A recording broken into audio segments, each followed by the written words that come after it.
آیت اللہ محمد علی شاہ آبادی جو کہ امام خمینی کے بھی عرفانیت کے اساتذہ میں سے تھے، اور امام خمینی جوانی کے زمانے سے ان کے پاس جایا کرتے تھے کسب فیض کے لیے، علم حاصل کرنے کے لیے،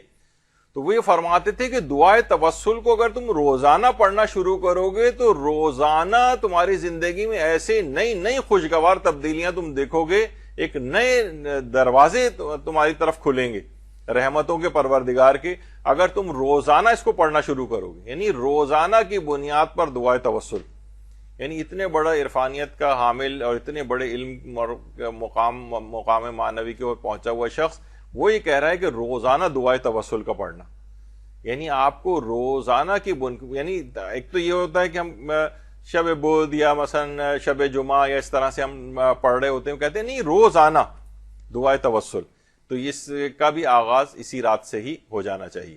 اور آیت اللہ محمد علی شاہ آبادی جو ابھی جن کے امام خمینی کے جو استاد تھی یہ ان کے بیٹے ہیں، وہ کہتے تھے کہ یہ جو دعائے توسل ہے یہ ہر رکاوٹ اور پریشانی جو آپ کی زندگیوں میں آئی ہوتی ہے نا اس کی چابی ہے، یعنی دعائے توسل پڑھ کے اس قفل کے اندر چابی لگا کے کھول لیں اس کو تو، اور پھر فرماتے تھے کہ یہ انسان کے ایمان میں بھی اضافہ کرتی جاتی ہے، یعنی فقط یہ نہیں کہ اس سے ہماری حاجتیں جو صرف قبول ہو جائیں، وہ کہتے ہیں ایمان میں بھی روز افزوں اضافہ ہوتا ہے انسان کے مونس ہے تنہائی کے اوقات میں بھی۔ اور بہرحال یہ بہت یعنی زبردست مجرب ایک دعا ہے دعائے توسل، اس کو اپنی زندگیوں میں اس کے مقام اور مرتبے کو جانچتے ہوئے سمجھتے ہوئے اس کو رائج کرنا چاہیے۔ یا وجیہن عند اللہ اشفع لنا عند اللہ، یعنی ائمہ کے لیے یہ بات خاص طور پر اچھا جو شیخ عباس قمی صاحب مفاتیح الجنان ہیں انہوں نے کہا ہے کہ یہ جو دعائے توسل ہے یہ البلد الامین جو کتاب ہے علامہ کفمی کی، اس میں انہوں نے ایک طویل دعائے فرج کے نام سے نقل کی ہے۔ ایک تو دعائے فرج الہی عظم البلاء والی وہ نہیں، بلکہ ایک طویل دعائے فرج انہوں نے البلد الامین کتاب کے اندر نقل کی، اس کے ذیل میں اس دعائے توسل کو لکھا ہے انہوں نے۔ اور یہ بھی امام خمینی کے استاد تھے المراقبات، آیت اللہ جواد ملکی تبریزی جن کی کتاب المراقبات ہے۔ تو بہرحال تو ان کی کتاب المراقبات میں انہوں نے بات لکھی کہ دیکھیے ویسے تو ہم تمام اپنی حاجات تمام ائمہ سے ہی مانگ سکتے ہیں، تو لیکن کچھ خاص قسم کی حاجات ایسی ہیں جن کے لیے کچھ خاص ائمہ کا توسل درکار ہے۔ مثلا اگر کسی کی شادی بیاہ نہ ہو رہی ہو تو دو معصومین کا توسل خاص طور پر مفید ہے، جیسے حضرت زہرا سلام اللہ علیہ کا اور حضرت امام محمد تقی علیہ السلام کا۔ اچھا اب اگر کسی شخص کو بہت زیادہ مثلا کوئی ظالم تنگ کر رہا ہے، کوئی ستمگر اس کو پریشان کر رہا ہے، تو حضرت امیر المومنین علیہ السلام کا توسل وہ بہت مفید ہے۔ اچھا اسی طریقے سے مثلا اگر کسی کو کوئی مسافرت درپیش ہے، سفر میں کوئی شخص بہت پریشان ہو گیا ہے، تو امام علی رضا علیہ السلام کا توسل وہ بہت مفید ہے۔ اللہم صلی علی محمد۔ اسی طریقے سے امور آخرت میں اگر کسی چیز کے لیے کسی شخص کے پاس کوئی حاجات ہیں تو امام حسن عسکری علیہ السلام کا توسل بہت زیادہ ہے۔ تو ویسے اچھا اس کے علاوہ یہ کہ جو بحیثیت مجموعی تمام اگر ہم دیکھیں جو دعائیں اور ہماری حاجات ہیں اس میں پیغمبر اکرم اور خاص طور پر امام زمانہ علیہ السلام یہ تو تمام حاجات ہی میں ان کا توسل بہت زیادہ فائدہ مند ہوتا ہے۔ درود بھیجیے محمد و آل محمد۔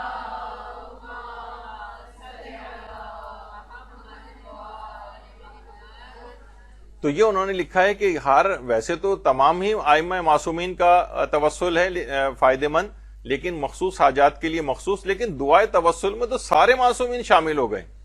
تو اس لحاظ سے ان تمام کا توسل جب آپ دعاؤں کے سلسلے میں اختیار کریں گے اس دعا کو پڑھنے کے بعد تو انشاءاللہ آپ دیکھیں گے زبردست زندگی کے اندر تبدیلی آئے گی اور حاجات ساری قبول ہوں گی۔ لیکن خاص طور پر کہا جاتا ہے کہ دعائے توسل وہ مریضوں کی شفا یابی کے لیے بہت زیادہ مجرب ہے، اللہم اشف کل مریض، مریضوں کی شفا یابی کے لیے، اور دوسرا طلب اولاد کے لیے۔ اگر کسی کی اولاد نہیں ہو رہی ہے تو دعاؤں میں سب سے زیادہ مجرب دعائے توسل ہے۔ تو دعاؤں کے ساتھ توسل یوں ضروری ہے کہ امام موسیٰ کاظم علیہ السلام فرماتے ہیں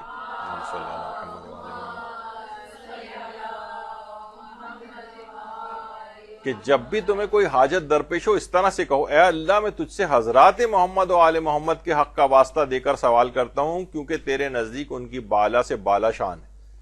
تو یہ تمام معصومین سے توسل، اسی کو ہی تو دعائے توسل کہا جاتا ہے، جو جب اس میں ایک ایک معصوم کا الگ الگ نام لے کے ہم جو ہے اس کو پکارتے ہیں۔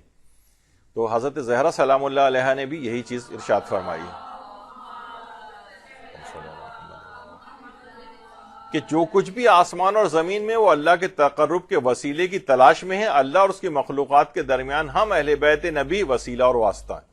یعنی جو کچھ بھی آج آپ مانگیں گے انہی کے واسطے اور وسیلے سے مانگیں گے، انہی کے ذریعے ہی قبول ہوں گی۔ اس میں آج کل ہمارے ہاں بہت سارے ڈائریکٹ حوالدار جنہیں کہا جاتا ہے نا، وہ واسطوں کو چھوڑ کے ڈائریکٹ پیدا ہو گئے ہیں ہمارے ہاں، اور بہت زبردست وہابیت نے جو پیسہ خرچ کیا ہے ان کے اس میں نظر آ رہا ہے کہ نہیں، ڈائریکٹ اللہ سے مدد مانگنی چاہیے، حتیٰ کہ وہ بطور واسطہ، اور وہ پہلے وہ واسطے اور وسیلے کے قائل تھے، ڈائریکٹ مانگنے کو منع کرتے تھے، اب وہ ترقی کرتے ہوئے اسے ترقی کریں یا تنزلی کریں، اس کے بھی قائل نہیں رہے، وہ کہتے ہیں ڈائریکٹ اللہ سے ہی مدد مانگنی چاہیے، بس یہ تمام بیچ میں واسطے اور وسیلے بھی نکال دیے جائیں۔